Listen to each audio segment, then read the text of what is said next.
Minsan nakasalo ng Propeta Muhammad SAW ang isang bata sa hapagkainan. At napansin ng propeta na ang batay na ito, bago siya kumain, hindi siya nagbismillah. At kumakain siya gamit ang kanyang kaliwang kamay. At inuuna niyang kainin yung malayo sa kanya. Isipin mo, katabi niya ang pinakarespetadong tao sa buong kasaysayan. At siya ay walang asal sa hapagkainan. Tingnan mo kung paano siya pinagsabihan ng Propeta Muhammad SAW. Kanyang sinabi, "Ya gulam, sammillah, wa kul biyaminik, wa kul mimma yalik." Sabi niya, "O bata, magsabi ka ng bismillah.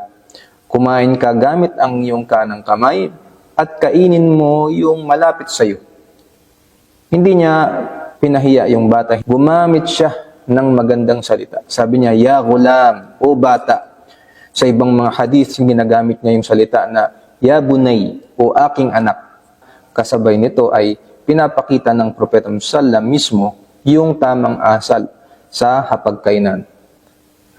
Sa paggagabay sa mga kabataan, lalong-lalo na napaka-importante pagdating sa reliyon, laging tama ang sasabihin ng mga nakakatanda, ng mga magulang.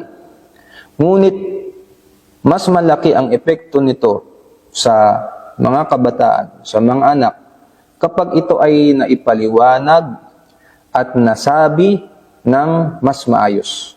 Tulad ng napakaraming mga halimbawa sa sunnah ng Propeta Muhammad sallallahu alaihi wasallam.